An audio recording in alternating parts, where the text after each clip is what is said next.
Famous Instagram creator ಎಲ್ರಿಗೂ ಕೂಡ ಗೊತ್ತೇ ಇರುತ್ತೆ. ನಿಶಾ, ಮೈಸೂರು ಮೂಲದ ನಿಶಾ ಮತ್ತೆ ಮಧು. ಸೊ ಇವರೆಲ್ಲರೂ ಕೂಡ ಅಷ್ಟೇನೆ ಗೊತ್ತೇ ಇರುತ್ತೆ. ಸೊ ಇವರಿಗೆ ಪರಿಚಯ ಮತ್ತೆ ಕ್ಲೋಸ್ ಇರುವಂತವ್ರು ದಿಶಾ ಅಂತ.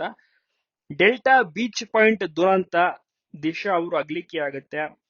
14 ಮಂದಿ ಪ್ರವಾಸಿಗರು ದೋಣಿಯಲ್ಲಿ ಹೋಗ್ತಾ ಇರ್ತಾರೆ. ಮಗಚಿ ಬಿದ್ದ ಒಂದು ದುರಂತದಲ್ಲಿ Nisha, famous Instagram creator Nisha ಅವರ ಆಪ್ತ ಸ್ನೇಹಿತೆ ಗೆಳತಿ ಅಗಲಿಕೆ ಆಗಿರುವಂತದ್ದು ದುಃಖದ ಒಂದು ವಿಚಾರ ಅಂತ ಹೇಳ್ಬೋದು.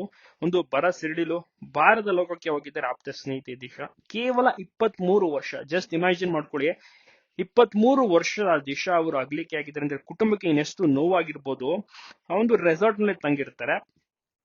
ಮಂಗಳವಾರ ಮೈಸೂರಿನ ಉದಯಗಿರಿಯ ಒಂದು ದಿಶಾ ಸೇರಿದಂತೆ ಶಂಕರಪ್ಪ ಅವರು 22 ವರ್ಷ, ಅವರಿಗೆ ಸಿಂಧು ಅಂತ 23 ವರ್ಷ ಎಂಬುವವರು ಈ ಒಂದು ದುರಂತದಲ್ಲಿ ಅಗಲಿಕೆಯಾಗಿದ್ದಾರೆ.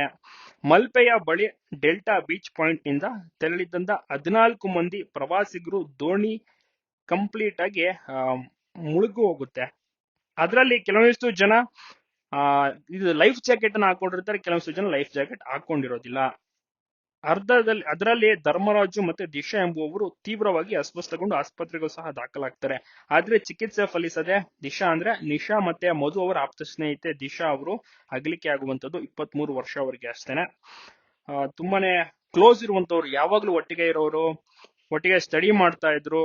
ನಿಶಾ ಅವರು ತುಂಬಾನೇ ಫೇಮಸ್ ರೀಲ್ಸ್ ಗಳನ್ನೆಲ್ಲ ಮಾಡ್ತಾ ಇರ್ತಾರೆ. ಮತ್ತೆ ಈ ಒಂದು ಗೆಳತಿ ದಿಶಾ ಅವರ ಜೊತೆನೂ ಕೂಡ ತುಂಬಾನೇ ರೀಲ್ಸ್ ಗಳನ್ನೆಲ್ಲ ಮಾಡಿರ್ತಾರೆ. ಈಗ ನೋವನ್ನ ಶೇರ್ ಮಾಡ್ಕೊಂಡಿದ್ದಾರೆ, ಫೋಟೋವನ್ನ ಶೇರ್ ಮಾಡಿ ಸಂತಾಪವನ್ನ ಸೂಚಿಸಿದ್ದಾರೆ. ಕಮೆಂಟ್ ಮಾಡುವ ಮೂಲಕ ಇವರಿಗೆ ಗೊತ್ತಿರುವಂತವರನ್ನ ಫಾಲೋ ಮಾಡೋರು ಕೂಡ ಸಂತಾಪವನ್ನ ಸೂಚಿಸಿದ್ದಾರೆ. ಬಹಳಷ್ಟು ಬೇಸರದ ವಿಚಾರ.